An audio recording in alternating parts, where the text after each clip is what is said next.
Minutes, is that okay? Sure, sure. Okay, good. And can I just have you say your name and the title you'd like me to use when I introduce you? Barbara Slavin. I'm a distinguished fellow at the Stimson Center, and I edit a site called Middle East Perspectives for Stimson. Well, thanks so much for joining me today. Obviously, it has been an eventful, not even 24 hours, 12 hours, really.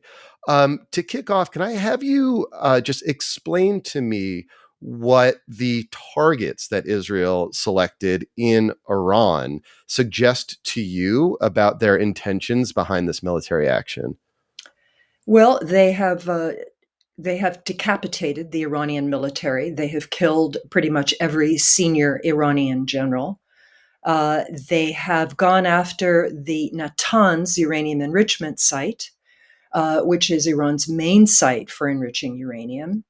They have not, as far as I know, gone after more deeply buried sites like Fordo, which they would need US support, frankly, and cooperation in order to hit. They have destroyed a major airfield in Tabriz.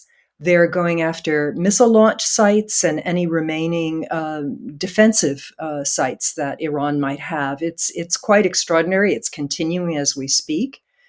They in going after the senior leadership of the Iranian military, they hit residential neighborhoods and they killed civilians, including children.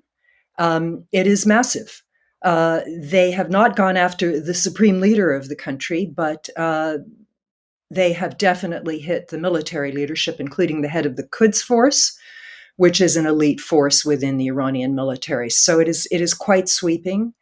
The Iranians, I think, are stunned by the extent of this strike and also the amount of deception that was practiced by the United States in essentially covering up for at least almost until the last minute what the Israeli intentions were. I mean, Trump was still talking about peace talks while the Israelis were getting ready for this.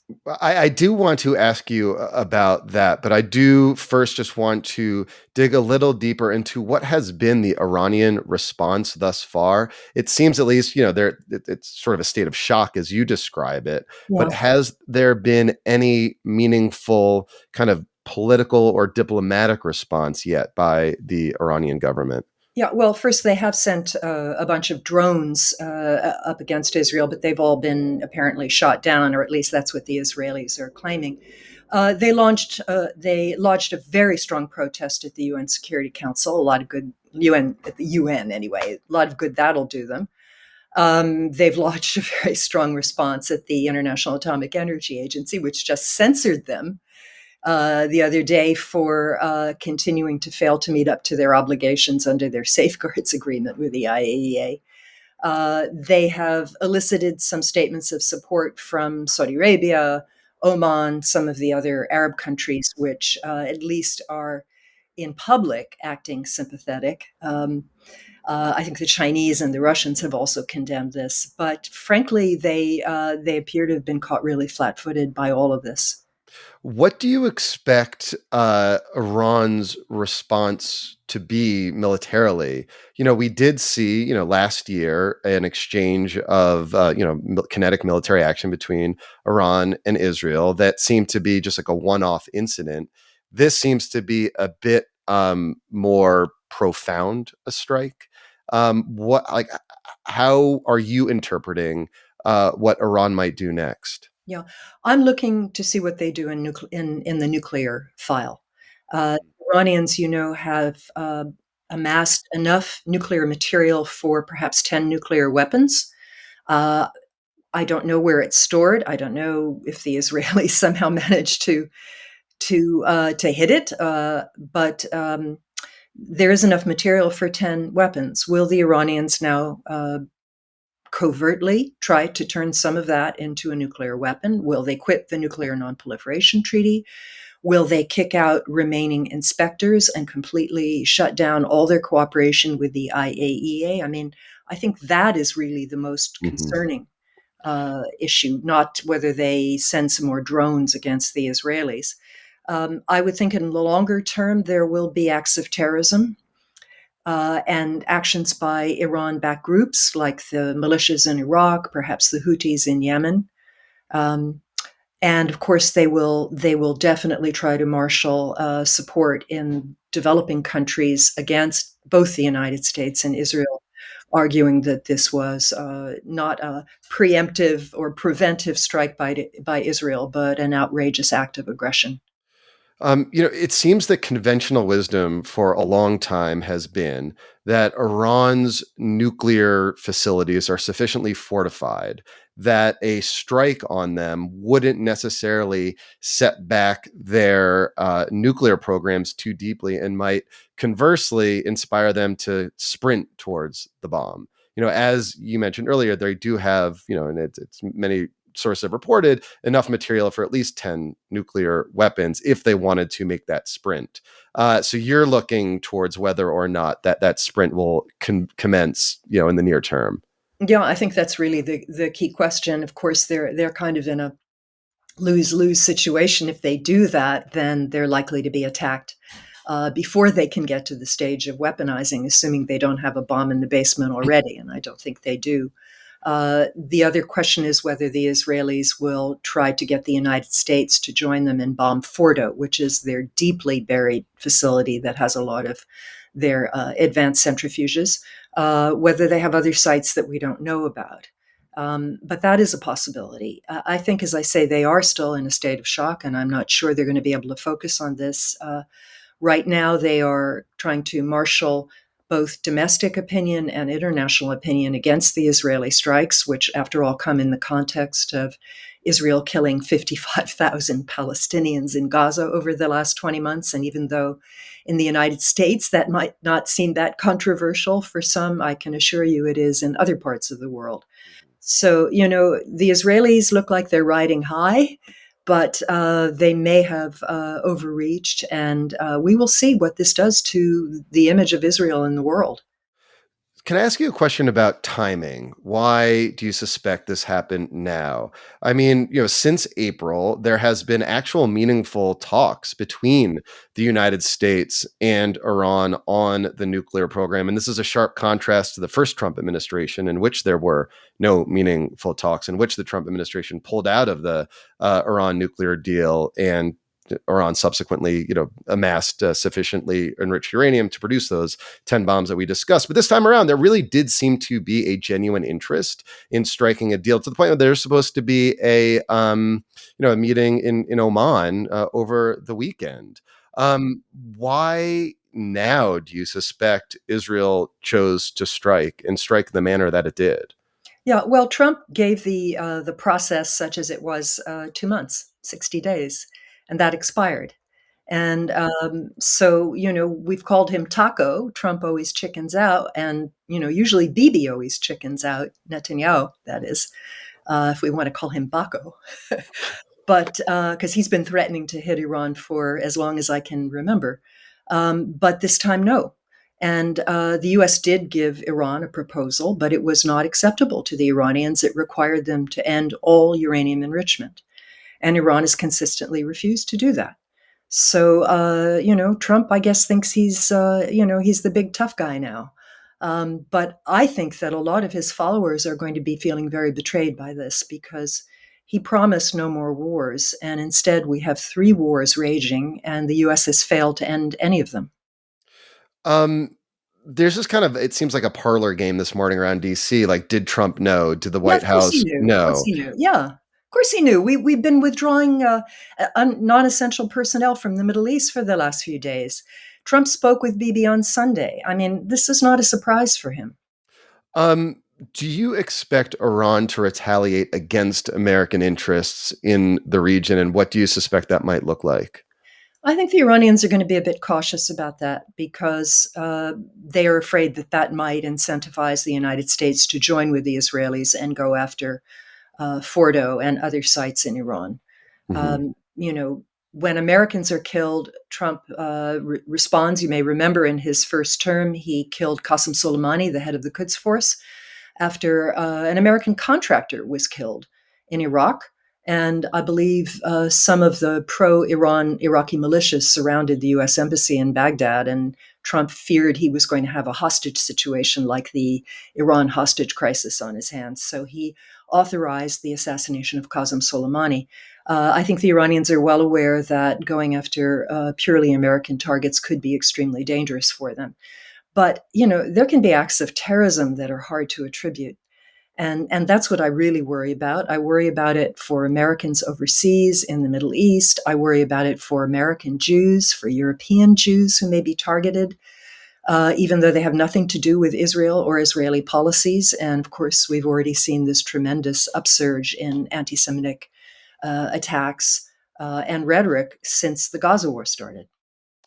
Um, what sort of regional dynamics do you see unfolding in the next, few days, few weeks?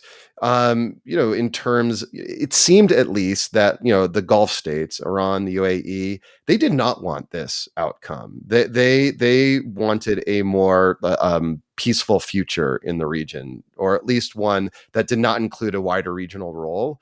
Um, how are you viewing their responses thus far and their interests?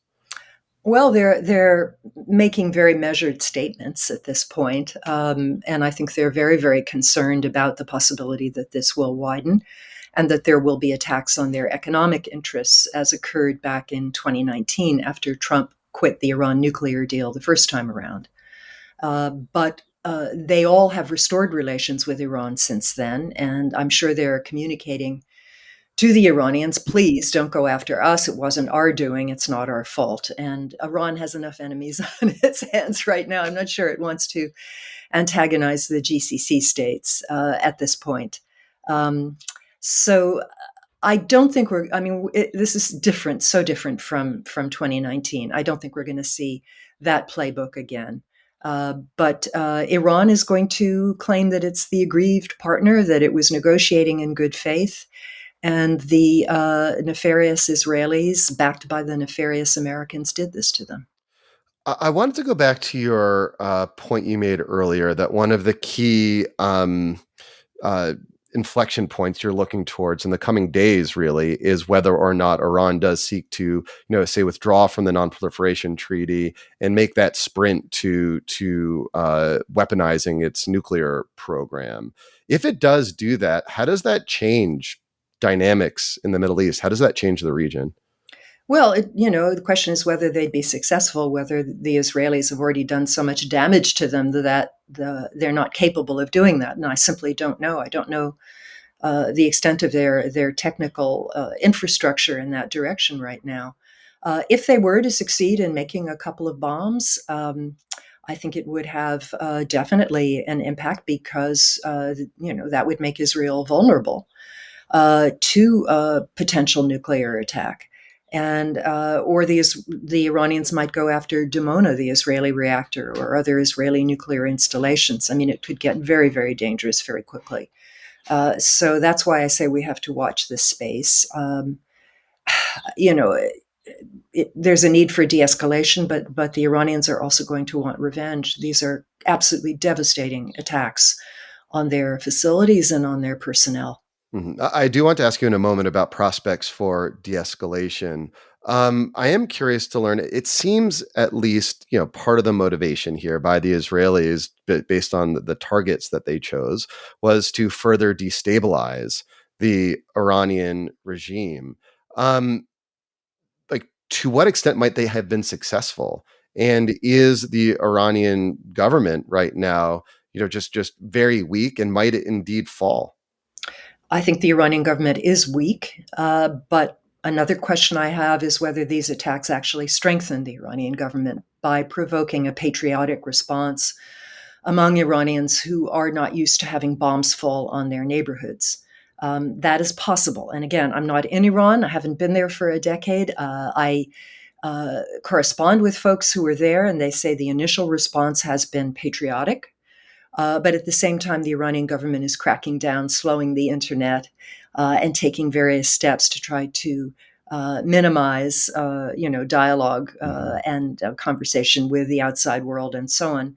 I think when we talk about the potential for regime change in Iran, the question is what would come next. Now, the Israelis may not care. They may be perfectly happy to have another failed state in the Middle East. But there is no leader of the Iranian opposition within the country that would be ready to step in. People who look to the son of the former Shah who lives in Potomac, Maryland, are Yeah. deluding themselves. Yeah. The guy is not, he's not Shah material. I'm sorry, or anything close. And these attacks, of course, have also caused a lot of consternation among Iranians, not only in Iran, but in the diaspora, where some folks are absolutely furious at what the Israelis have done. And even if there are some who quietly cheer them on, they may not be really willing to come out and say that right now because it looks a little bit, how should we put it, indelicate at the least. So the Iranian state, people have been predicting its fall for so long. When it happens, it happens, but it hasn't happened yet. And I think that there is still, they've replaced all the generals who were killed. There are others who've moved on up, and I think that there is still sufficient power within the regime that they will hold together and try to exploit this, frankly, for their own benefit.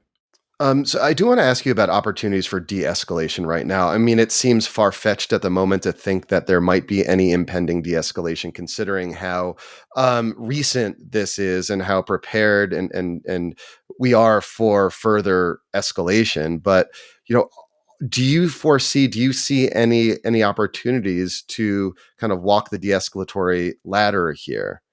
It's You're very hard to shaking your say. head no. Yeah, it's really hard to see at this point. I think there's going to be a lot of tension for a long time.